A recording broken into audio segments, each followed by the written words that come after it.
Olá, seja bem-vindo a mais um Direto do Legislativo, programa realizado em parceria com o Jornal à Tarde, que publica em página inteira as entrevistas realizadas aqui, sempre com foco nos projetos de lei, na atuação parlamentar, na visão política de cada um dos deputados da Assembleia Legislativa da Bahia. Neste programa, nosso convidado, o deputado José Raimundo Fontes, também conhecido como Zé Raimundo Lula, do PT, a quem já dou nossas boas-vindas, nosso muito obrigado por aceitar nosso convite. Seja bem-vindo aqui, deputado.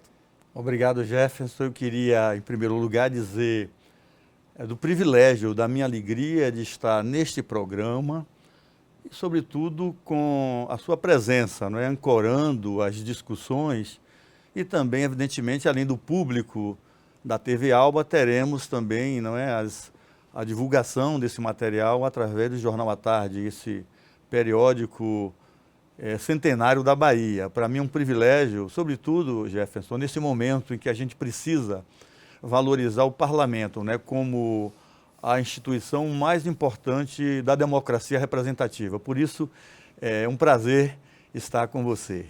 O senhor é natural de Pojuca, mas seu primeiro mandato eletivo foi em Vitória da Conquista, onde foi prefeito por 2 vezes e agora exerce seu terceiro mandato como deputado estadual pelo PT.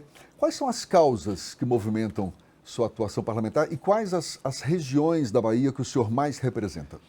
É verdade, Jefferson. Eu sou filho aqui do Recôncavo, mas como muitos jovens nos anos 60, quando, de certa maneira, né, houve aquele processo de urbanização e que as cidades de pequeno porte não tinham alternativas de educação, de trabalho, e eu saí, como eu disse, como muitos jovens, né, para a procura de alternativas. E morei em Salvador, aqui eu fui comerciário, metalúrgico, estudante universitário, e me formei em 2 cursos de graduação, e fui depois, né, para a rede estadual. E foi nessa minha busca, não é? Nessa crença de um futuro melhor que eu me tornei professor e me radiquei em Vitória da Conquista, não é? Ali nos meados dos anos 70.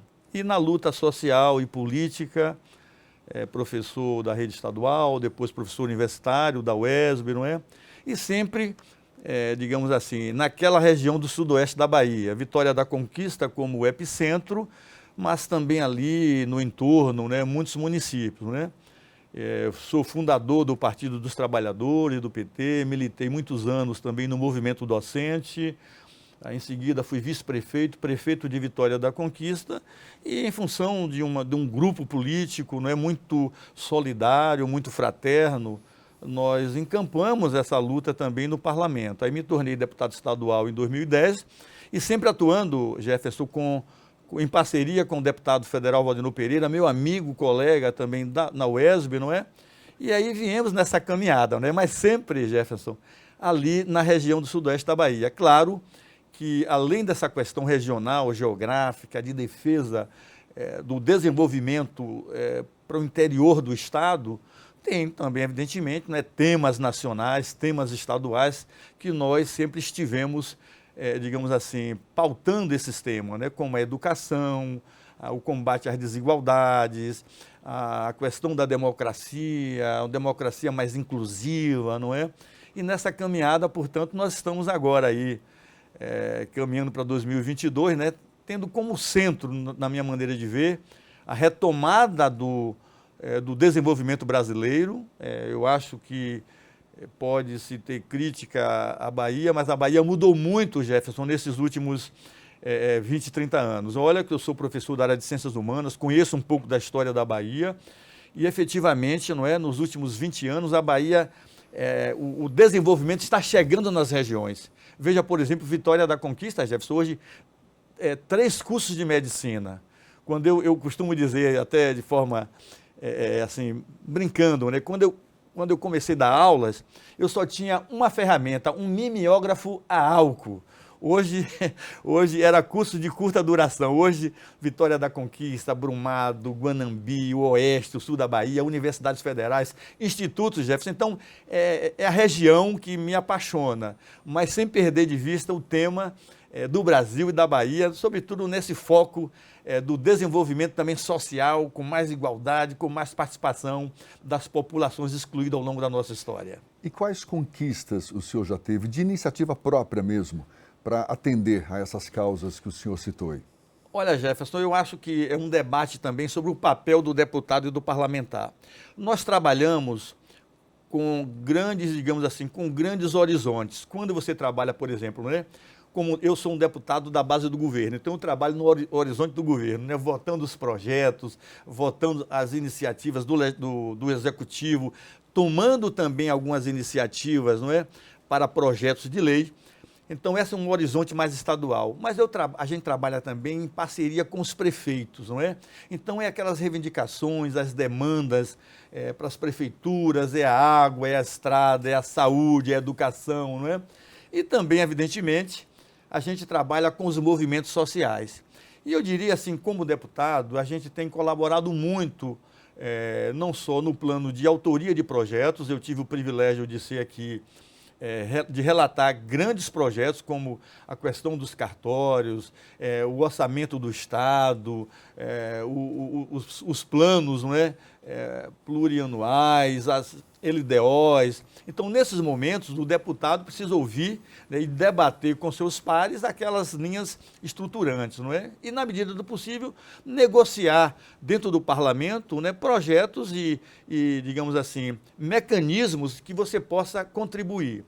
Além disso, tem também as emendas, não é, Jefferson? O deputado ele pode colocar recursos e, como eu trabalho em parceria muito forte com o nosso querido amigo Valdenor Pereira, nós temos ajudado demais. Recursos para as universidades estaduais, recursos para a agricultura familiar, são muitos tratores, equipamentos que nós destinamos, Jefferson, para que essas comunidades possam ter uma autonomia produtiva, não é? Então, eu diria assim que é uma área, é um fazer do deputado que também é cobrado. Geralmente diz assim, o papel do deputado é fazer leis. Mas sim, as leis são importantes, mas quando você chega lá com uma emenda, com um recurso, né? Por exemplo, né, para você pavimentar um bairro inteiro, para você fazer uma barragem, né? Você fazer uma adutora, aquilo digamos assim, é uma bênção que chega nas comunidades. Então a gente trabalha, né, o parlamento, sobretudo o parlamento brasileiro, ele tem essa função e o parlamentar é cobrado por isso, né? Às vezes até de forma exagerada, viu, Jefferson? Porque, de fato, às vezes a gente é cobrado como se você fosse o prefeito, né? Quando não é. O prefeito, é o governador. Daí a gente tem que ter esse jogo de cintura, né? Cobrar, reunir com os secretários, levar as lideranças, né? Para que elas ouçam do secretário as medidas, enfim. Mas é um drama, eu diria também, da democracia representativa, que as pessoas querem que o seu deputado, que o seu vereador, que o seu senador faça aquilo que está no seu sonho, no desejo. Afinal, Jefferson, um voto, né? Atrás de um voto, quantos sonhos? E quando a gente recebe 94 mil votos, como eu recebi nas últimas eleições, né? São 94 mil pessoas sonhando e no aguardo de que o deputado possa colaborar com a sua vida, né? A gente tem trabalhado muito, lutado muito, eu acho que até agora a gente tem correspondido, Jefferson. Deixa eu abordar um tema em que o senhor é especialista. O senhor é professor, mestre em ciências sociais, doutor em história, ex-dirigente acadêmico e sindical da UESB, da Universidade Estadual do Sudoeste Baiano. Qual tem sido a sua contribuição efetiva para melhorar a educação na Bahia? Veja, Jefferson, eu acho que esse é um tema também muito rico, porque às vezes, né, a sociedade cobra do educador e mesmo do dirigente aquela parte ou aquela função, ou aquele comportamento que a sociedade não tem. Ao longo desse período eu fui sindicalista, mas sempre lutei, não só pelas melhorias salariais e nas condições materiais para os educadores, mas também sempre brigamos por uma visão da educação na pesquisa, na extensão. E nós temos feito, eu diria, um esforço muito grande, tanto no que diz respeito à destinação, né, como eu falei, de recursos, de emendas. E eu tive a honra também, Jefferson, de quando prefeito, de ter sido um dos proponentes e articuladores da Universidade Federal da Bahia, em Vitória da Conquista, a universidade que só tinha um campus, não é? Que era o de Salvador, onde a nossa geração, né, se formou. Claro, havia também outras instituições em Salvador, a Católica, as universidades particulares, mas a UFBA era a grande, né, mãe, a grande matriz, a grande referência da educação superior. E nós conseguimos levar o campus Anísio Teixeira para a Vitória da Conquista. E à época eu era prefeito, nós negociamos, demos uma contribuição no sentido da infraestrutura, do terreno. Depois, os primeiros cursos, nós fizemos um convênio com a UFBA e os cursos funcionaram nas instalações da estrutura do SUS, além de todo o trabalho que nós fizemos ao longo da nossa UESB. Mais recentemente, temos ajudado muito o IFBA também, e mais recentemente, sobretudo nos 2 últimos anos, Jefferson, nós temos ajudado muito a rede estadual. Agora mesmo estamos realizando festival estudantil com recursos de emendas nossas na rede estadual do sudoeste da Bahia. Estamos fazendo cenas curtas, um projeto da TV UESB, eu posso falar aqui, não tem problema, né? A TV UESB, inclusive, está exibindo esse programa, viu? Esse programa está passando na TV UESB, na TV educativa, não é? E eu tenho certeza que vamos continuar. E também apoiando feiras literárias, além da infraestrutura, do arcabouço físico das escolas, dos colégios, nós estamos apostando muito. Temos uma feira literária que é de autoria do nosso, inicialmente do deputado federal Valdenor Pereira, mas a Alba, Jefferson, entrou com muita garra, com muito apoio, né? Nós distribuímos na Fligê e Mucugê, já 3, 4 anos seguidos, mais de 3.000 livros. Nós solicitamos aqui, a Alba apoia, quero agradecer aos presidentes daqui da Alba por esse apoio, né? Obras de Afrânio Peixoto, temos distribuído lá 2, 3.000 obras, né, exemplares para as redes estaduais. E vamos jogar muito peso nessa questão dos eventos científicos, dos eventos culturais, para nós reagruparmos, criarmos uma energia nova nessa juventude, né, nesse período aí de muita tecnologia, mas nada substitui o livro e o convívio humano. O governo do estado é alvo de muitas críticas, por exemplo, em relação à educação, em relação à segurança.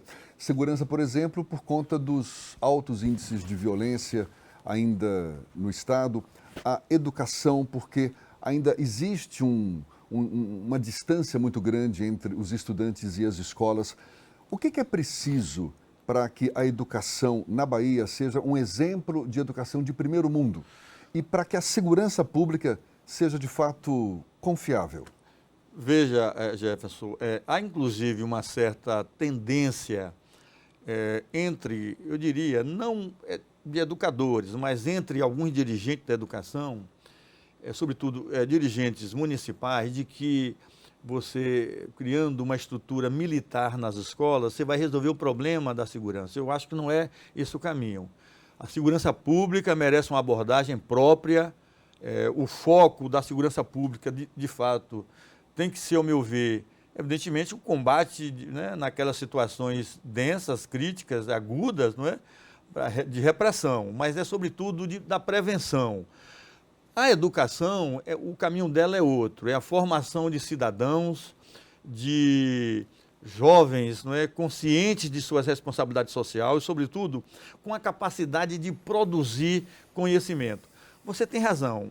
De fato, as críticas serão sempre, ao meu ver, bem-vindas quando se trata dos aspectos educacionais. Mas agora nós estamos aí num momento extraordinário. O governador Rui Costa, o secretário Jerônimo Rodrigues, que é professor universitário também, é um colega nosso da rede estadual de Feira de Santana.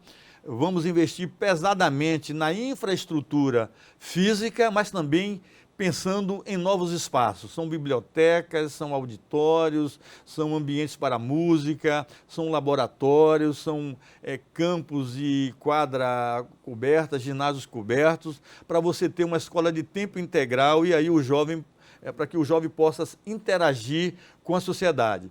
É verdade, Jefferson, veja, mas eu acredito que o abandono, ou melhor, o distanciamento da sociedade em relação à educação, fruto também dessa modernidade, né? Das grandes cidades. Eu sou de um tempo, eu estudei no Severino Vieira, o escudo que você usava no colégio, você tinha que também honrar esse escudo na rua. Se você fizesse, entre aspas, um mal feito, por exemplo, em um ônibus, a diretora do Severino sabia. Ou seja, a sociedade controlava. Eu sou de um tempo também, Jefferson, em que todo mundo sabia quem era quem na comunidade, né? Você era tratado como o filho de fulano, né? Então, você veja que a sociedade cuidava. E os nossos pais cuidavam também da escola. Então, claro, esse mundo moderno é muito desafiador, mas eu acredito que esse caminho de você reintegrar a vida coletiva, a vida social na escola vai ser um caminho revolucionário que a Bahia vai pontuar muito bem nos próximos anos. O senhor é vice-líder do governo, parlamentar afinado com as políticas públicas do governador Rui Costa, mas independentemente dessa relação, se fosse para fazer uma crítica ao PT à frente do governo, em que o partido deixa a desejar, deputado? Mas eu vou pedir essa resposta para o próximo bloco, já já. A gente volta conversando com o deputado Zé Raimundo Lula, do PT, aqui no Direto do Legislativo. É um instante só.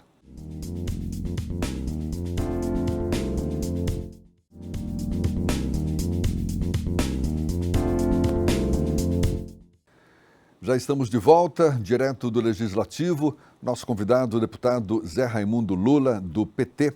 Eu deixei uma pergunta no ar. Que crítica o senhor faria ao PT, já há 16 anos à frente do governo da Bahia? Em que o partido deixa a desejar? Jefferson, eu acho que a atividade política, a vida coletiva, ela é muito complexa. Evidentemente que se cobra muito dos gestores resultados materiais.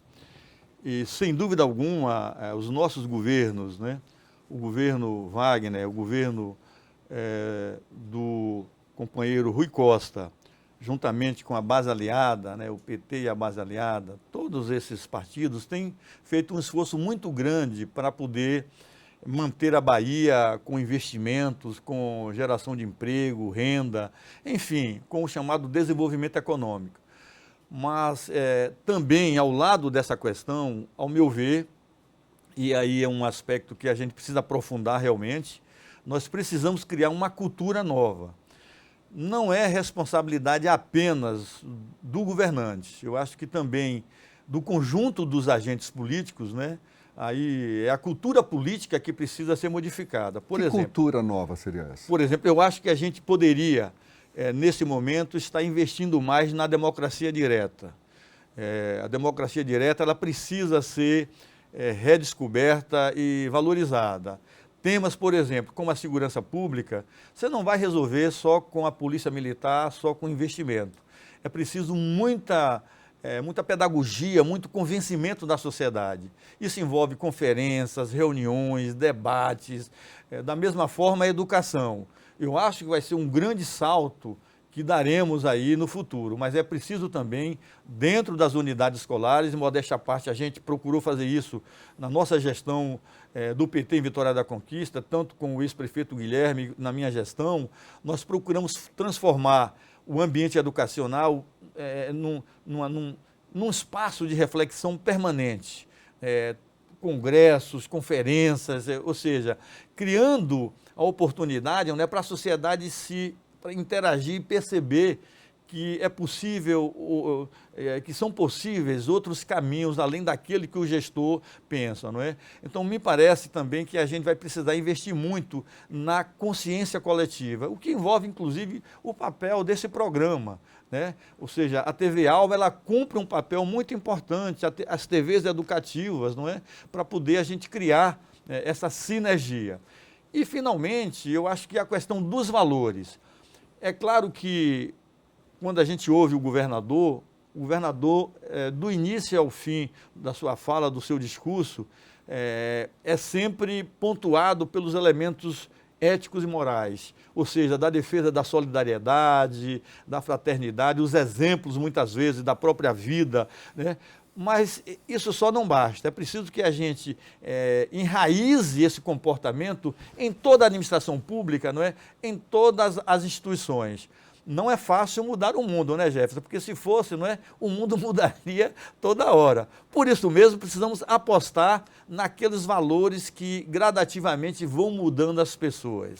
Deputado, o governo tem sido criticado também a propósito da compra dos respiradores pelo consórcio Nordeste, compra de respiradores que não foram entregues. Inclusive, foi aberta uma CPI na Assembleia Legislativa do Rio Grande do Norte para investigar esse caso. Deputados da oposição dizem que o governo tem preferido o silêncio, ao invés de vir a público explicar o que de fato aconteceu. Essa compra, a gente lembra, ocorreu na época em que o governador Rui Costa era presidente do consórcio Nordeste. Como é que o senhor avalia essa situação? Olha, veja, Jefferson, observando, eu acompanhei não só como deputado estadual, mas também enquanto cidadão preocupado naquele momento. E eu acho que a Bahia inteira, você ouvinte, você que está nos assistindo, lembra que não havia nenhuma iniciativa do governo federal, uma passividade total e, de fato, os governadores, como diria assim numa linguagem, né, se apressaram. Diria um camponês, né, os governadores se avexaram, né? Como disse Antônio Silvino uma vez em relação aos militares que tentaram dar aquele golpe lá em 1935, né? Se avexaram. Mas foi a pressão do momento, né? Mas, de qualquer sorte, se está sob a investigação, vamos aguardar o parecer final da Justiça, da polícia, a quem compete, a Polícia Civil, inclusive da Bahia. O governador Rui Costa determinou, inclusive, a prisão dos empresários que tentaram, né, dar o golpe, né, e que parcialmente, efetivamente, deram. Agora, infelizmente, isso não ocorreu só na Bahia. Em vários estados e mesmo em vários países, não é?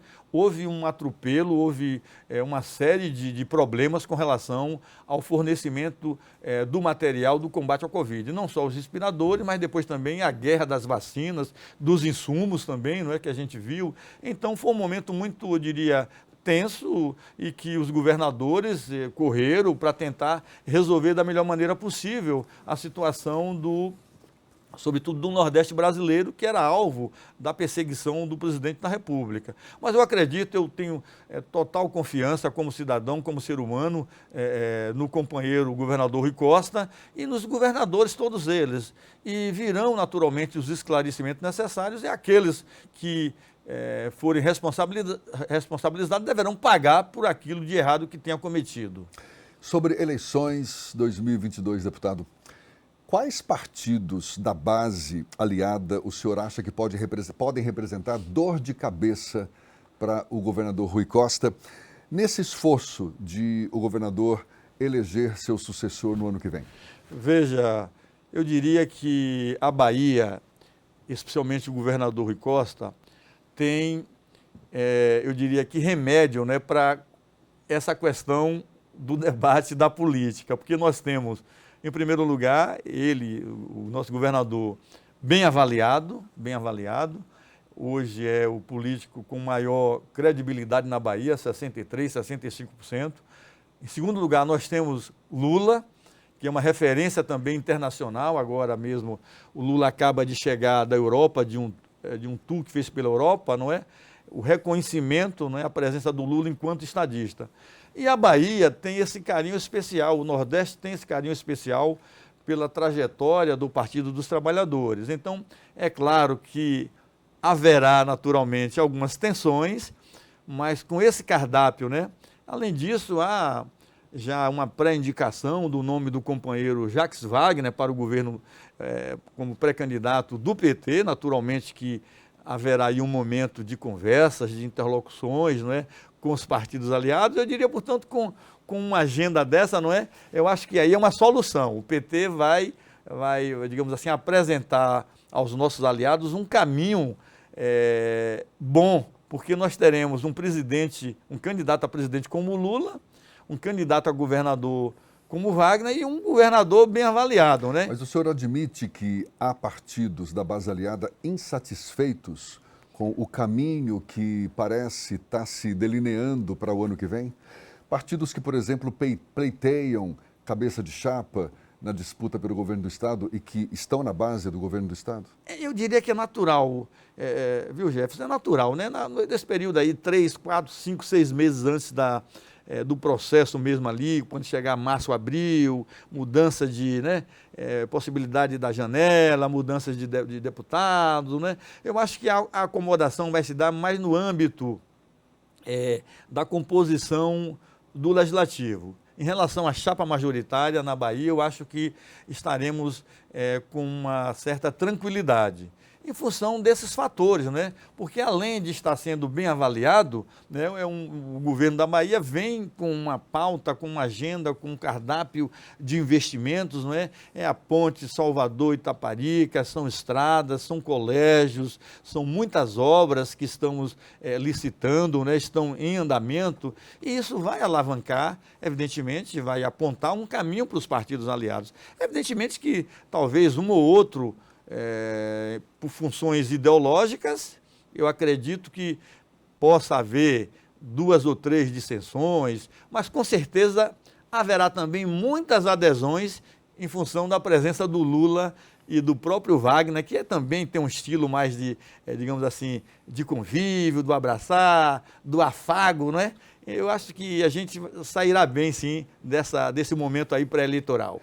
Alguns deputados relatam que o grupo de ACM Neto, do ex-prefeito ACM Neto, pré-candidato ao governo do Estado, tem assediado alguns deputados da base de apoio do governador Rui Costa, com a intenção de tê-los no novo partido, que deve resultar da fusão do DEM com o PSL, com a promessa de que haveria facilidade de reeleição no ano que vem, em troca, naturalmente, de apoio ao candidato ACM Neto. Como é que o senhor enxerga esse movimento?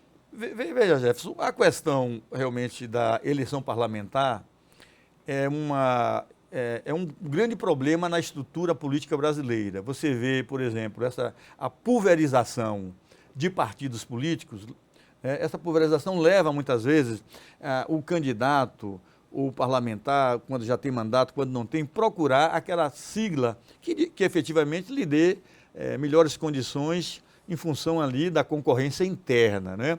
Infelizmente, esse eu diria, um mal, é uma distorção da política, não é? No sentido programático, ideológico, não é? Isso haverá, como houve agora, por exemplo, né, nas eleições municipais. Muitos companheiros do PT, inclusive, saíram do partido porque o PT não tinha como fazer ali o percentual para poder eleger esses candidatos. Haverá, o que o senhor fala, mudança de lado? Eu diria que dentro da base do governo pode haver essa acomodação. Agora, sair da base do governo, aí eu acho que só a questão nacional. Mas com o presidente Lula bem posicionado, o nome do companheiro Jacques Wagner, que será, quando for publicizado, eu tenho certeza que vai alcançar de imediato uma boa posição. Isso vai levar também o peso, né? Porque às vezes você pode até se eleger, mas num partido que sem nenhuma possibilidade, sem nenhuma chance de palanque, inclusive na Bahia, no processo eleitoral. Nós teremos aí um palanque muito forte, muito bem avaliado pela população, que é o palanque do Lula, do PT e dos nossos aliados, né? O PP, o PSD, eu acredito que ficarão. Nós temos o PCdoB, PSB, né? Que são partidos mais ideológicos, que estarão com certeza com essa frente popular, essa frente democrática na Bahia. Para a gente encerrar, deputado, com a volta de Lula à cena política, a oposição ao governo federal ganhou um novo fôlego.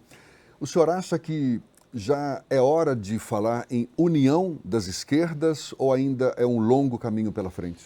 Jefferson, eu acho que o que o Lula está fazendo é algo que, infelizmente, não ocorre no Brasil. O Lula está dizendo que é preciso, em primeiro lugar, uma agenda para nós reconstruirmos o Brasil.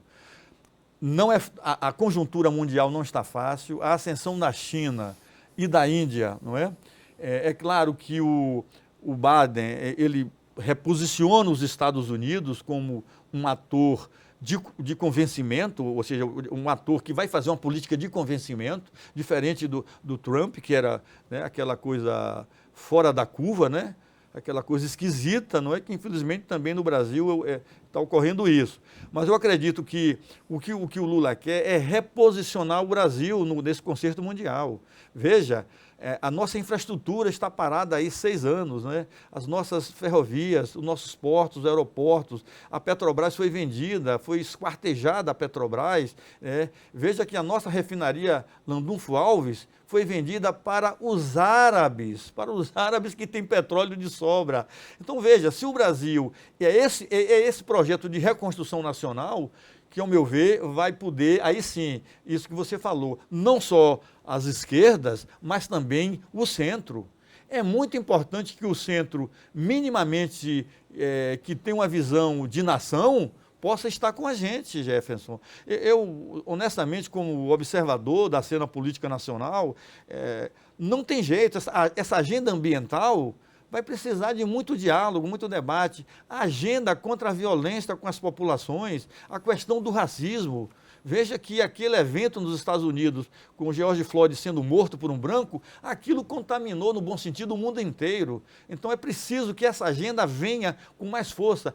O papel das mulheres, das organizações sociais, do poder público, é essa agenda que o Lula quer, de novo, colocar para que o Brasil pense nesse futuro, Jefferson. E aí sim, aí cabe, evidentemente, parte do empresariado, parte dessas lideranças empresariais, né, para que a gente possa fazer minimamente um concerto, né, uma concertação ao modo brasileiro.